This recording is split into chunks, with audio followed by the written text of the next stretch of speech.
আসসালামু আলাইকুম। আমের দিন যেহেতু চলে যাচ্ছে, সবার ঘরে ঘরে আম আছে, তাই আজকে আপনাদের সাথে আমের একটা ডেজার্ট শেয়ার করব। তাহলে চলুন কিভাবে করি দেখা যাক। একটা বোলে আমি হুইপ ক্রিম নিয়ে নিলাম। প্রায় 1 কাপের মতো আমি হুইপ ক্রিম নিয়েছি। এটাকে এখন আমি ভালো করে বিট করে নেব। দেখতে পাচ্ছেন আস্তে আস্তে কিন্তু বিটে সুন্দর একটা টেক্সচার চলে আসছে। তো আমার হুইপ ক্রিমটা প্রায় হয়ে গেছে। এখন আমি একটা বাটিতে কিছু কলা স্লাইস করে নেব। কলাগুলো যেভাবে ইচ্ছে এভাবে স্লাইস করতে পারেন। আর যে মারি বিস্কিটটা দেখালাম সেই বিস্কিটটা আমি গুঁড়া করে নিয়েছি। 1 প্যাকেট মারি বিস্কিট বা মেরি বিস্কিট যেটাই বলেন গুঁড়া করে নিয়েছি। সাথে 2 টেবিল চামচ কোকো পাউডার। কোকো পাউডার মারি বিস্কিট একসাথে কলার সাথে ম্যাশ করে এটাকে আমি একটা ডো তৈরি করব। হাত দিয়ে চটকে চটকে, কলা যদি আপনার একটা কলায় না হয় 2টা কলা দিতে পারেন। আপনার মন মতো, আপনার পরিমাণ মতো আপনি কলা দিতে পারেন। আমার 2টা কলা দিয়েছিলাম, হয়নি, তারপর আরেকটা কলা দিয়েছি। তারপরে আমি হাত দিয়ে ভালো করে এটাকে ম্যাশ করে একটা ডো তৈরি করে নিব। দেখতে পাচ্ছেন কি সফট একটা ডো তৈরি হয়েছে, চকলেটি চকলেটি কালারের।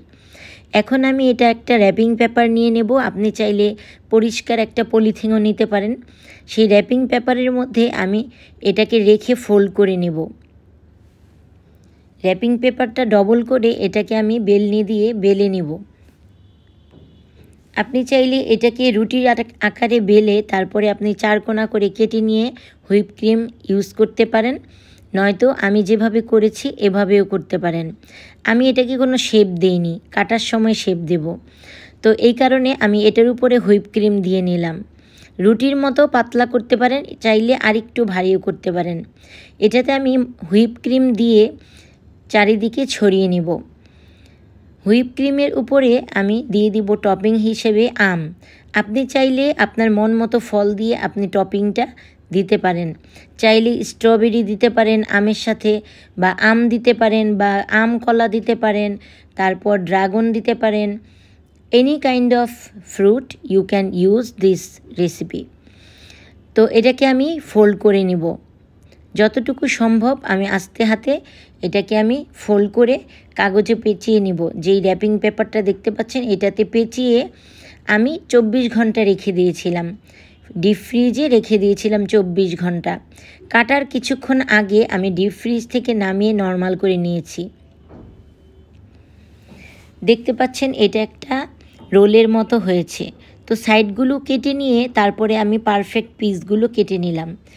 আলহামদুলিল্লাহ অনেক সুন্দর হয়েছে। প্রথম বানানোতেই দেখতে পাচ্ছেন আমার ডেজার্টটা কত সুন্দর হয়েছে। মাশাল্লাহ, দেখতে যদি সুন্দর হয় খেতেও সুন্দর হবে।